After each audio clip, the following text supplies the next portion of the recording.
हाय, मी गायत्री बनसोडे आणि हे माझं 4th सेशन आहे after long time. I know तुम्ही सुद्धा वाट बघत होता. जो काही मस्त तुमचा रिस्पॉन्स आहे पहिल्या व्हिडिओजमध्ये आणि हे जे काही माझे बेबी हेअर्स आता थोडे थोडे मोठे होत आहेत. I am so excited. थोड्या शूटमुळे मला 1 महिना मिस झाला आहे. So I don't know doctor आता मला अलाव करणार आहेत की नाही. Let's see. High high. 4th session करतोय आपण आणि लास्ट मंथ मला जरा शूटमुळे जमलं नाही. सो आता परत नव्यानं सुरुवात करायची का काय करूयात? नाही, असं काही नाही आहे. जरी तुमचं एक सेशन मिस झालं असेल तरी तुमचे जे मल्टीविटॅमिन्स आहेत, बायोटिन्स आहेत, सिरम्स आहे, हे चालूच असतं. त्यामुळे ते इंटरनल जी प्रोसेस असते ती चालूच राहते. त्यामुळे आपल्याला काही नव्याने सुरुवात करायची काही गरज नाही आहे. So let's start.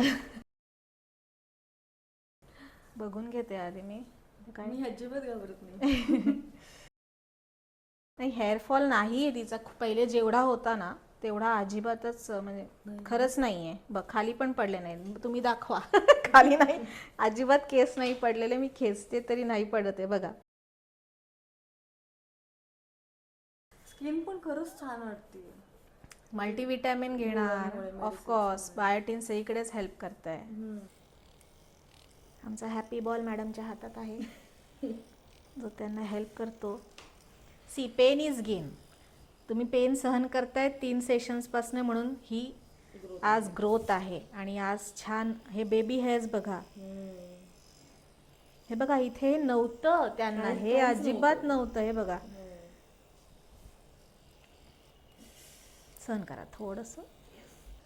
मॅडमचे केस बघा, डेन्सिटी दिसते केसांमध्ये. जास्त पातळ वाटायचे केस, ही डेन्सिटी वाटायची नाही केसांमध्ये जी आता दिसते.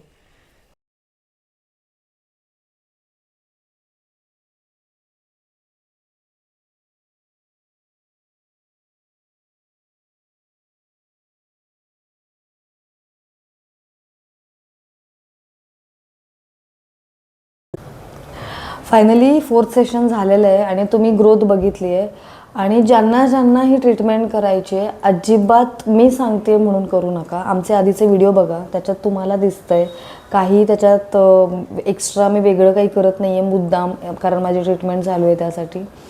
सो पहिले व्हिडिओ बघा, आत्ताची जी ग्रोथ चालू आहे ती बघा. आणि मला ॲनिमिया आहे, मला हार्मोनल इम्बॅलन्सचा प्रॉब्लेम आहे आणि या सगळ्या प्रॉब्लेम्स असतानाही जर ही ग्रोथ येते आहे, तुम्ही डिसाईड करा.